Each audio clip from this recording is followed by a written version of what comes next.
Faceoff X for the first draw. It'll be Zach Tucci, went 16 for 23 at the Faceoff X against Richmond back on Friday. He will go against Thomas Colucci, who was 9 for 19 in that loss in overtime to High Point. And Colucci and Colgate take the opening possession here on the road. So if Carolina needed him, but Carolina's really deep at the Faceoff X, so Zach Tucci out there again. Andrew Tyre took a good chunk of the faceoffs last year as well. He's kind of a taller, more athletic option. Big hit from Tucci there. And another hit that's going to cause a foul as Colucci got hit up near the helmet. It's going to be interesting what the call here is. He got hit up high. This could be a multiple-minute penalty. We'll see how they call it.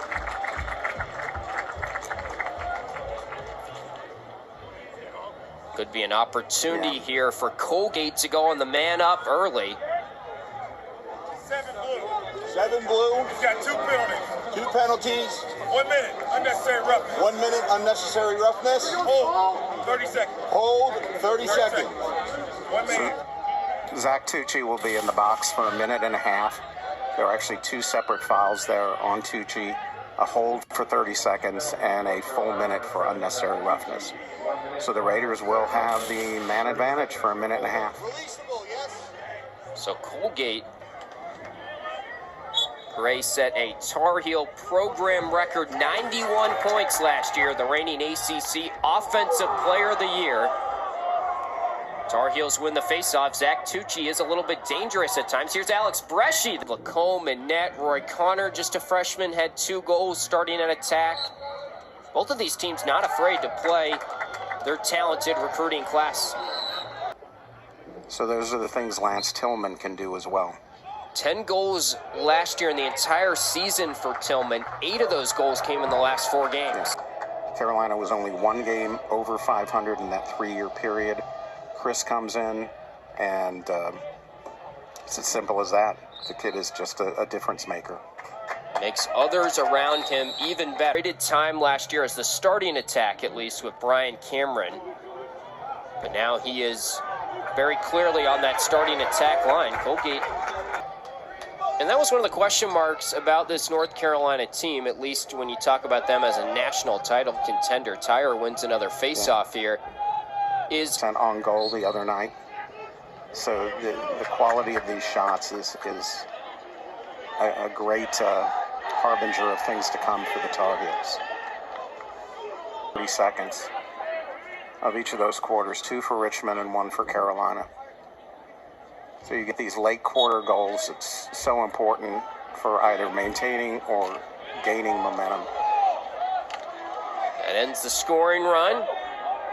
Final seconds of this first quarter. Violations, and maybe got off to a little bit of a shaky start for his standards. That's a violation on Tyre and the Tar Heels. Okay, so that's put some pressure on Krieg. Tar Heels going with the freshman Mullins at the faceoff X.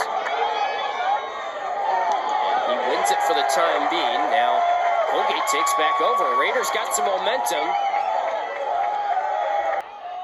Good way to get your first career goal. Freshman stepping up for the Tar Heels. Chase Mullins, one of the freshmen, taking the face-off, and that is a violation. So now it'll be the man up, correct? Well, it's the depth there is what is amazing. With all those guys rank between 10 and 20. Mullins, you see there, 19th in the class, one of the 5.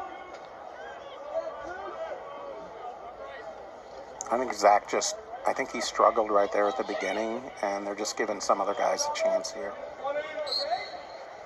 Hopefully he's not hurt. Hopefully it's not anything like that. Mullins wins it. Your brother Brian, Michael, he started 3 games last year. Now definitely a clear-cut starter. Had some success.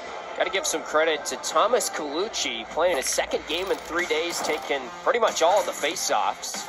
Coach Carwick was quick to shout out Andrew Vossler, who does some great work with the face-off specialist, and Colucci has helped give Colgate some extra possessions today against a really good face-off attack that UNC usually brings to the table.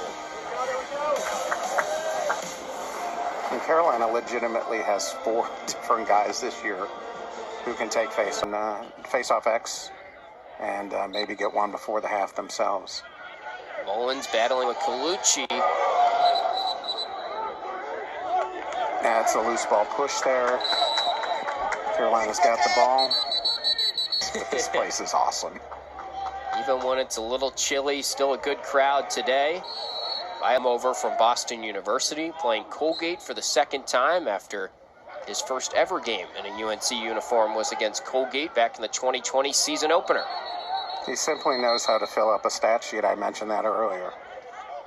But like you said, it kind of just hits you at the end of games because today, before the big game, Bengals and Rams, I know our executive producer, Lauren George, usually would have been on a game like this today, but she's a diehard Bengals fan. So we let her take the day off and bite her nails until the kickoff later tonight.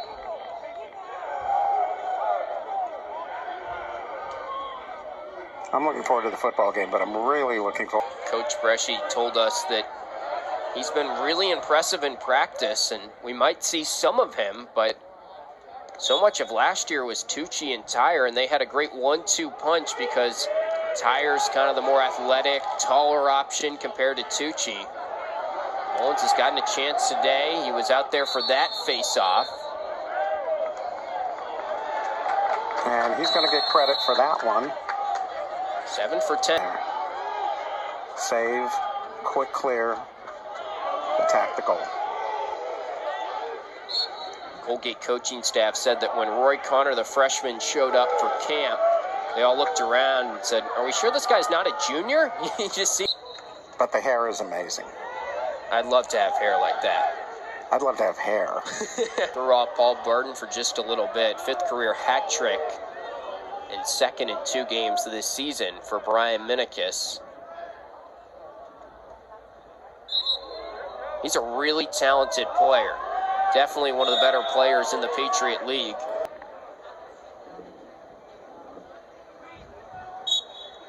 And Michael has 3 goals on 3 shots, which I think is pretty good when you consider that he can't do any better than that.